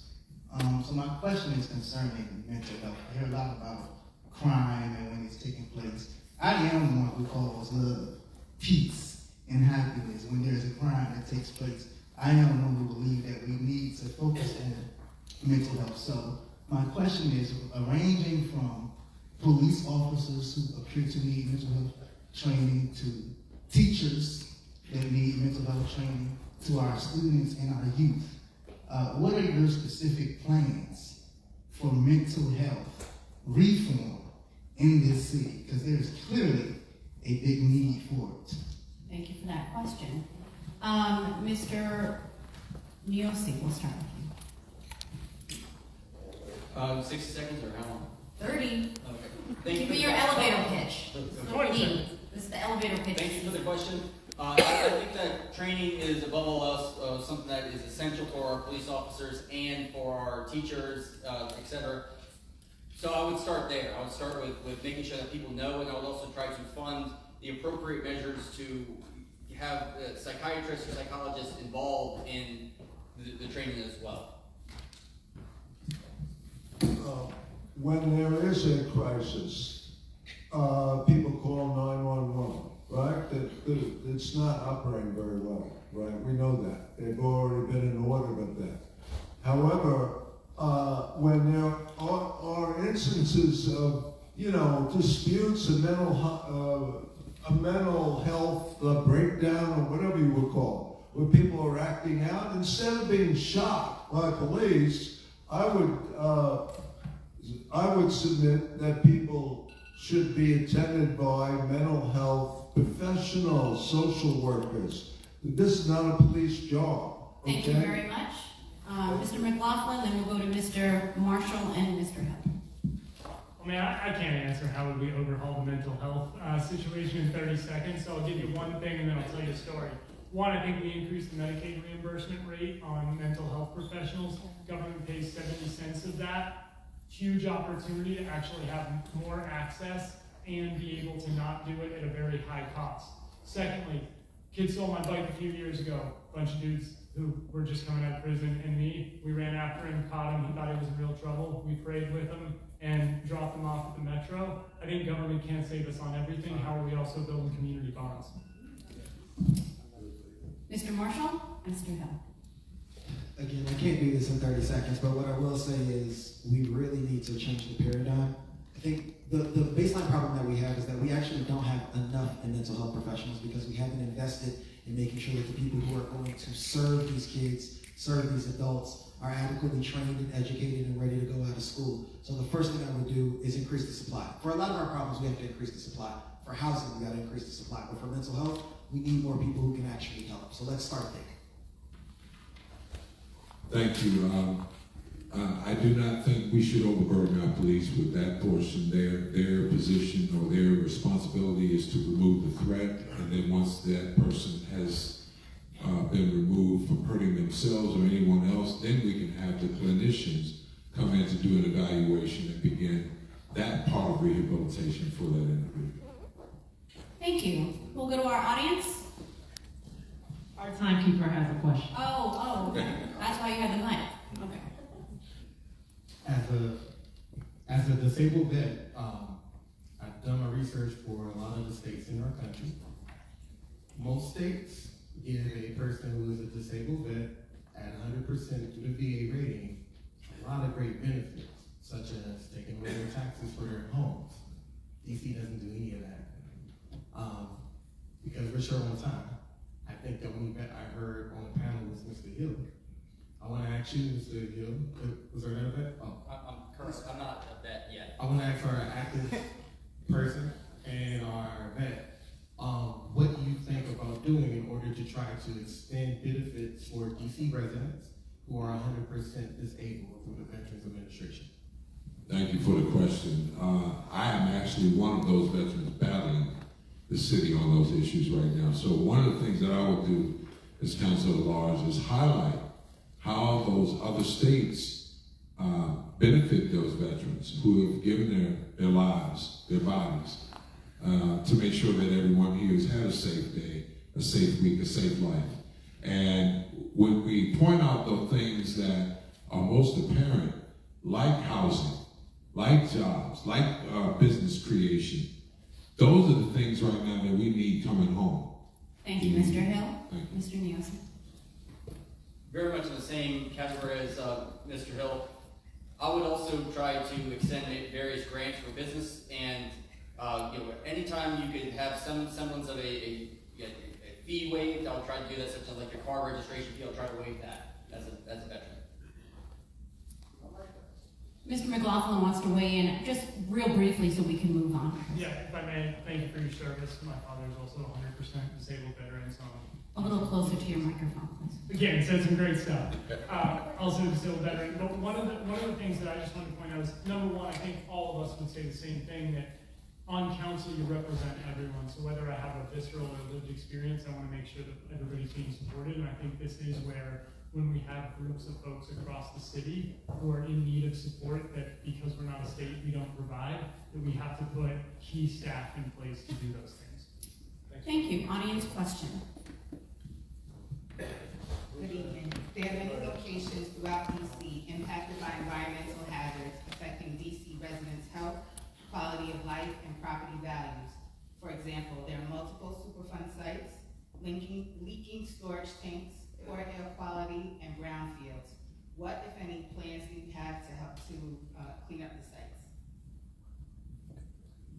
Mr. Schwartzman, we'll start with you. What plans do you have to clean up the Superfund and brownfield sites? I'm sorry, I didn't get the full question. I'm a little hard of hearing, so please repeat the question. There are many locations throughout DC impacted by environmental hazards that affect DC residents' health, quality of life, and property values.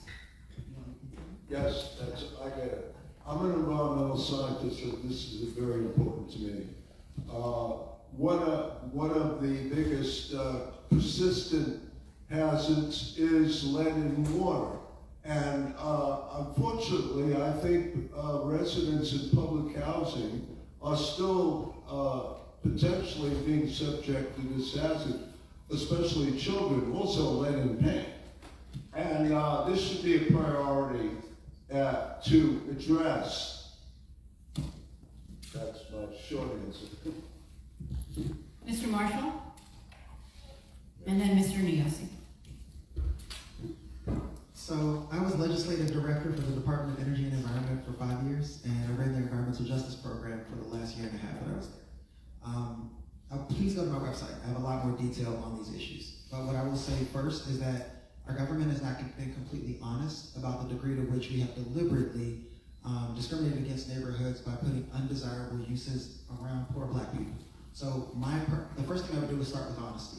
Now, I've got plans on how I would deal with making sure that we actually had equitable access to education, equitable access to energy, dealing with some of the food inequalities, dealing with quality of our water and all that other stuff, but it's on my website. And I can actually take actionable steps on it because I know this. Thank you, Mr. Marshall. Thank They you. can always log on for more information. All right, this is a teaser. Mr. Niosi. Thank you for the question. As a project engineer, I would try to ensure that each one of these cleanup sites has a schedule and associated costs associated with that cleanup. So I think that that's something very important because there might be where not many people actually know where these cleanup sites are located, and so again, communication is key, and I think integrity with your government resources is also key. Mr. McLaughlin, Mr. Hill. I'll be brief because a lot of good points already made, but we have to decide, are we serious about racial equity in the city? And are we serious about taking the very discrete, specific operational steps to change it? This is a good example. There are many others. There is information out there on the actions that we can take, and to Giuseppe's point, the very specific operational ways that we can. Do we have the political will as a city with the most money per resident of any city in the nation to take action on these things? I think we've seen the current council members Thank you, don't. Mr. I will. I think others on here will. Thank you very much, Mr. Hill. I'm gonna be real short. It's mismanagement. It's the people who are in DCRA and DEOE that have not done what they're being paid to do. That's why those sites exist. Most people don't know that every DC government employee got a paycheck during the pandemic, the entire time, while some of us had to struggle. So that's what we need to do. We need to have better oversight and management of these bad sites. Thank you. We have a patient young lady who's been waiting. Thank you. My question is regarding a public bank. Several states in the US have a public bank. Do we want one in DC? What do you know about it? Do we need to take our money out of Wall Street, and what are the benefits? Thank you. The question is to all the candidates. Great question.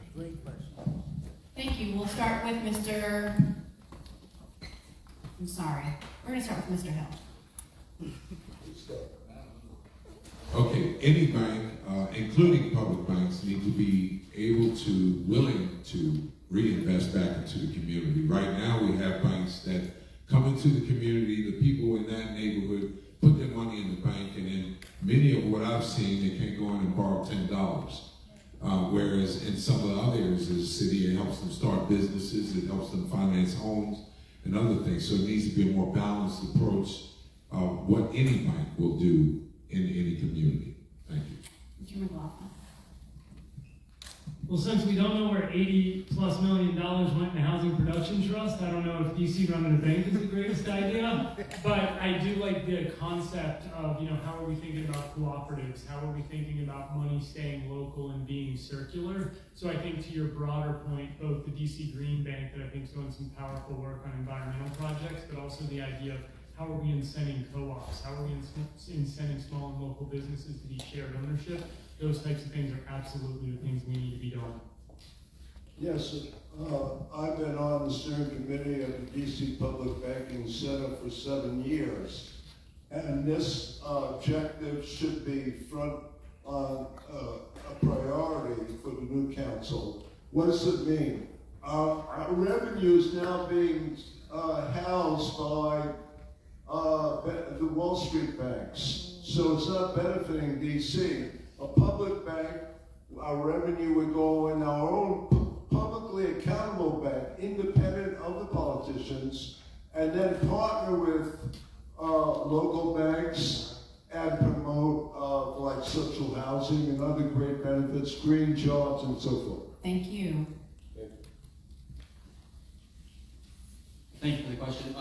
To be honest with you, this isn't really a lane that I'm familiar with. I'm not into financials, so I don't have a great answer for you. I will actually put this in my notes and look it up. Thank you for the question, though. Mr. Marshall. So I actually worked on the Green Bank legislation when we were writing it, and we had to do some really interesting things to get the authority to actually lend money. It's not really consistent with the Home Rule Charter. But let's be clear about our money. We've got our operating account, and we've got our capital borrowing that we do. As far as our operating account where we house our money, I think we should actually look into how we can make sure that we're spending that money in a way and using that money in a way to create additional political power for our residents. As far as borrowing, I don't know that we'll actually ever be able to borrow from ourselves for capital purposes, but for operating, I think so. Thank you. Another audience question. Good evening. As you know, on the council, a lot of the work is done within committees, so I'm interested to hear from each of the candidates. What are the 3 committees you lobby the chairman to sit on if you are elected to the council? And we'll keep our answers brief. 3 committees. We'll start on that end of the table. Okay. So the 3 that are nearest and dearest to my heart are the Housing Committee, because it really needs help. I would love to work on education and environment, because I've got 7 years of experience in it. Thank you for the question. For me, it would be public safety, education, and local business community. It would be human services. It would be the agent. Now the name escapes me. The agency dealing with environmental issues and tax and revenue. Economic development, public safety, housing. Operations, housing, and economic development. Okay, we have 2 more audience questions. We do have 1 additional question on Leon's radio, and we'll go to our audience. Young lady in black. Good evening. If elected, how would you manage the responsibility of the legislature to have oversight over government agencies to ensure that their performance indicators are utilized for racial equity? We'll start with Mr. Schwartzman. We'll start in the middle. 30 seconds. 30 seconds. What can you say in 30 seconds? This challenge must be addressed. Oversight, but we need to bring the public into it.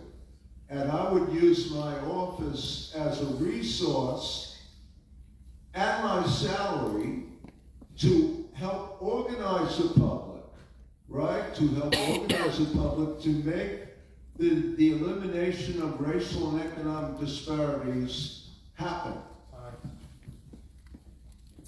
Mr. Hill, Mr. McLaughlin. Thank you. First, we need to make sure that we have the educational piece uplifted. We then also need to make sure that we eliminate the food deserts. And then lastly, we need to make sure that those residents in all of those communities have equal access and opportunity to building businesses or employment, meaningful employment with our government. I think this is the most critical question of council members, the idea of the oversight, and what I see of the council members who are running against is sort of the polarization of either really performative's a little too strong, but the idea of you're always kind of playing gotcha and catching folks, and you don't have a collegial relationship, or just kind of absent. And I think number one, have to have collegial focus, but holding accountable oversight overall. That doesn't get to your racial equity part, but overall, and then have political will on racial equity to really say that is a critical aspect of KPIs. Thank you, Mr. Marshall and Mr. Nichols. So I will lead off with this. You don't have to be an enemy of the mayor to hold her accountable, and you don't have to be a bootlicker to work with her. It's completely possible to be independent and still hold the executive accountable. So that's the first thing I would start with. Secondarily, oversight needs to be a year-round thing. You can't go on school tours in August and then expect things to get fixed before school's open. Like that just doesn't work. Additionally, when I structure hearings, I would structure the hearings in a way where we had a day just for public witnesses. They'd be in the afternoon so they could actually show up. And then finally, I would be more aggressive about confirmation. We can't wait for confirmation, approve somebody, and then turn on them after they're appointed. Thank you very much, Mr. Nielsen. Thank you. So, again, it's a 30-second answer. Not a lot can be said, but one of the things that I would really like to do as council member is be involved in all like wards and ensure that you're present in all like wards. But also have community roundtables to make sure that every voice is being heard. I think that was the one thing that I heard door knocking was people just don't feel represented by the current council. The status quo is just not working for everybody. And then lastly, making sure that we have proper oversight of anything that is a program for funding so we can have some semblance of return on investment for everybody. Thank you. And our final audience question.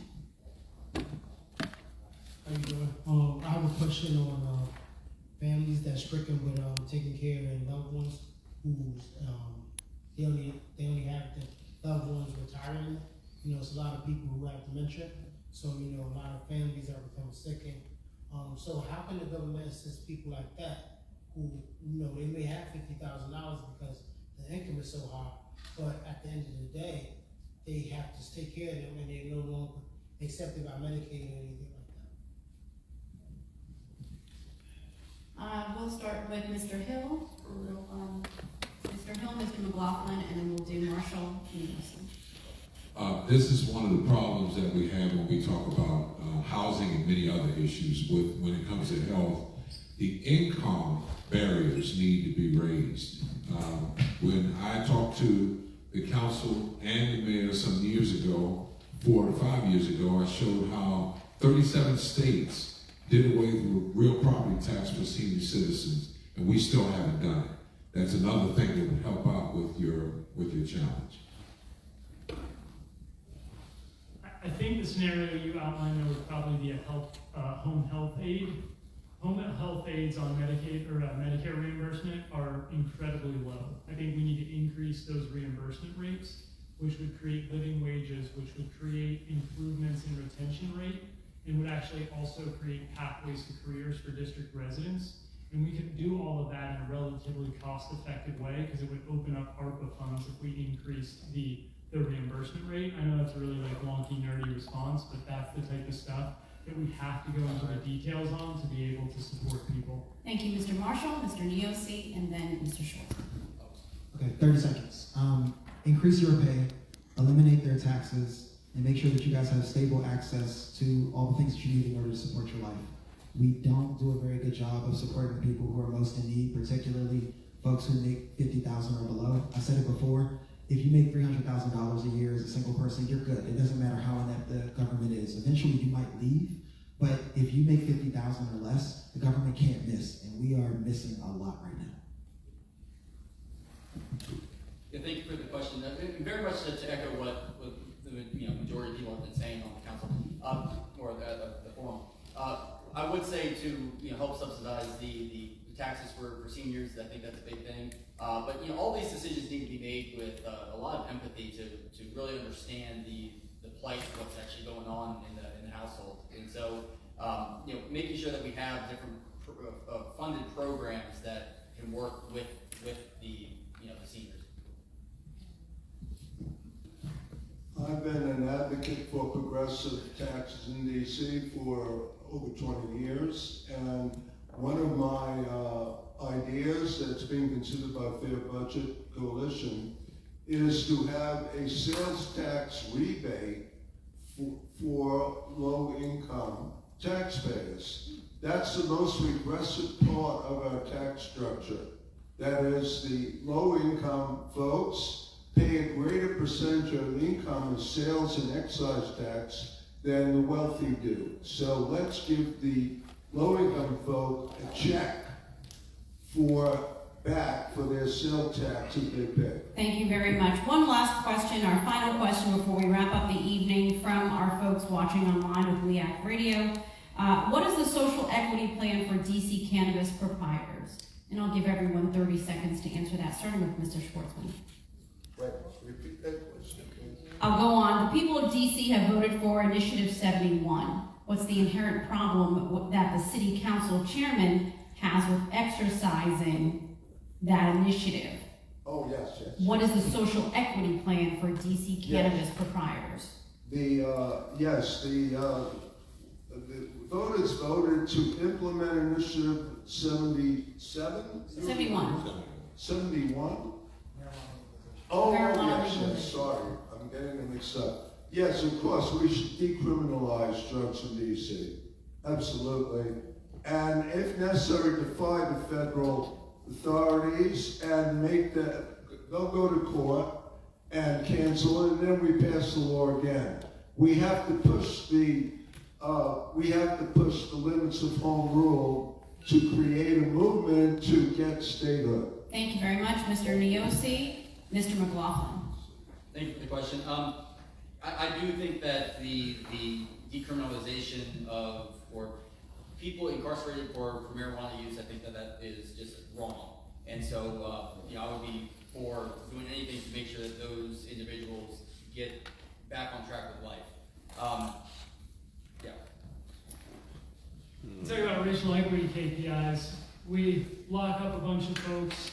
They are the ones with experience on how to run the business, and they're the ones that now don't get to be able to run the business legally. And we throw up our hands and say, boy, I don't know why people can't get jobs when they're coming back.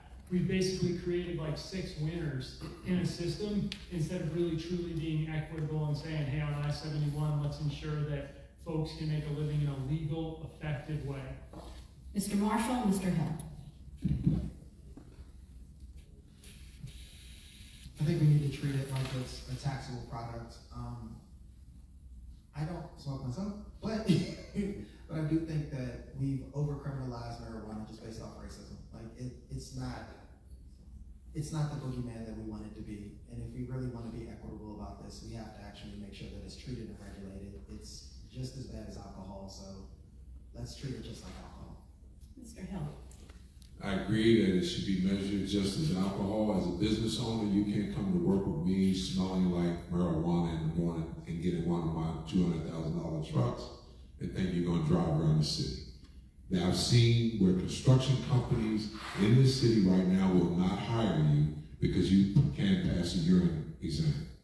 So we got to get smart about what we want and knowing what we're going to lose if that's what we want to use. Ladies and gentlemen, your candidates for at-large council member here in DC.